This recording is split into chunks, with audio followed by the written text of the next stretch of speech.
Jean-Paul, cher Jean-Luc Bella, président de Systématique, cher Pierre Kenneth, qui est cette année le président de l'Open World Forum 2013. Comme l'a très bien dit Jean-Paul, c'est pour moi chaque année un plaisir renouvelé que d'ouvrir avec vous cet Open World Forum. D'une part parce que on peut dire que j'étais un peu à l'origine de la création de cette manifestation. Dès que je suis arrivé dans ma délégation en 2008 à la mairie de Paris, je me suis dit que Paris avait besoin d'une très grande manifestation de dimension internationale sur le libre, sur l'open source, et avec Systématique, avec Cap Digital, avec beaucoup d'autres d'ailleurs, et bien sûr avec tous ceux qui font partie de votre communauté.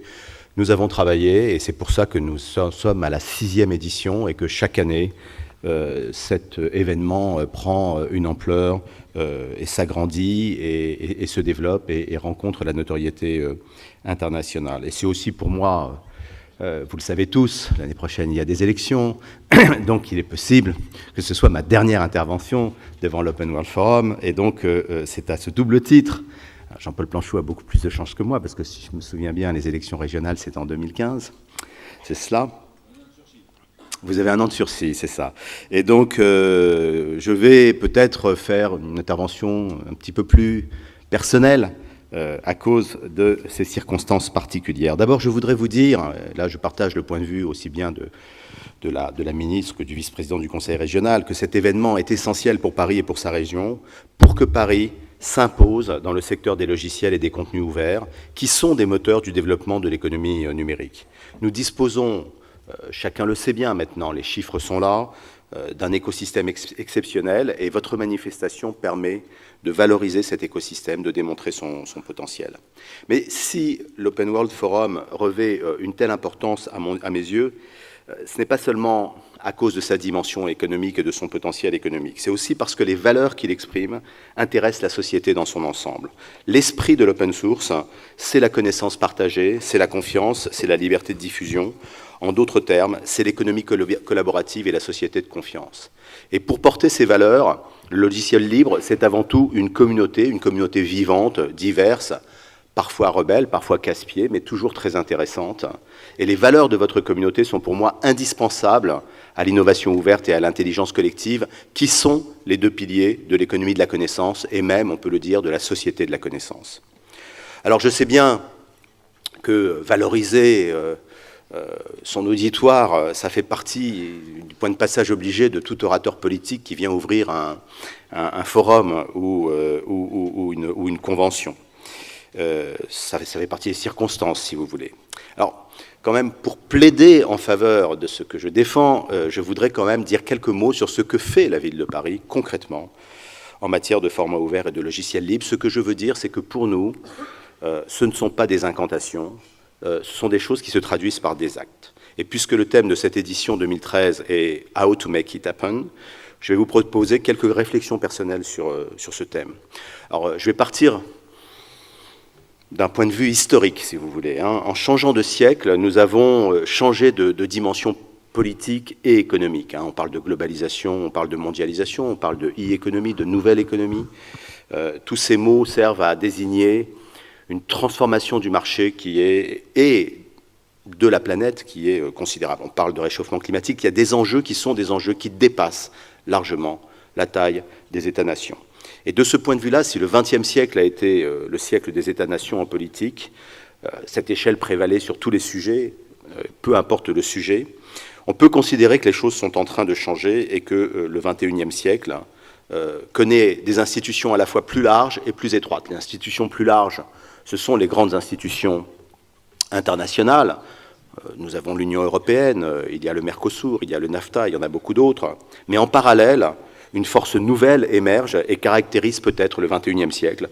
Ce sont les grandes métropoles. Paris, Londres, New York, Lagos, Shanghai, Tokyo ou Rio de Janeiro, ce sont des acteurs économiques essentiels et de plus en plus souvent des acteurs politiques à l'échelle internationale. On parle, par exemple, pour caractériser ces métropoles, de ville-monde, et vous voyez bien que ce concept de ville-monde est en quelque sorte dans une relation dialectique avec le concept d'État-nation. Et donc, nous sommes aujourd'hui dans un univers politique où il y a des villes-mondes et des États-nations, et Ils doivent travailler ensemble, et j'insiste sur ce mot, travailler ensemble. Beaucoup de politiques publiques, aujourd'hui, émergent dans les métropoles, grâce à un écosystème unique et un type de gouvernance différent. Avec plus de la moitié de la population mondiale vivant en zone urbaine, les métropoles sont plus que jamais des entités à part entière. Elles dialoguent entre elles, elles sont en compétition, elles sont en coopération à leur niveau, et elles sont surtout, j'y insiste, le laboratoire où s'invente le futur de l'humanité. Pour certains sujets, je pense même que les métropoles sont le niveau de réflexion et d'implémentation privilégié. C'est le cas, à mon avis, du numérique. Le numérique est un vecteur de développement économique et de transformation des entreprises. Et c'est dans les grandes métropoles que se passe cette nouvelle révolution industrielle. Les services numériques transforment la vie quotidienne des gens, et c'est essentiellement dans les métropoles que ces services numériques se déploient.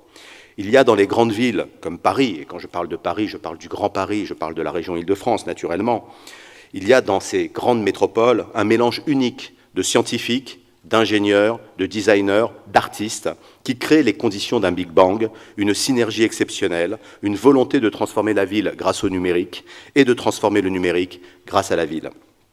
C'est cet échange permanent qui a donné lieu à des projets exceptionnels à Paris et dans d'autres grandes métropoles. Un exemple significatif, même s'il est ponctuel, d'interaction entre le numérique, la métropole et le logiciel libre est l'application que nous avons mise en œuvre et qui s'appelle Dans ma rue, que la ville de Paris a mise en place cette année.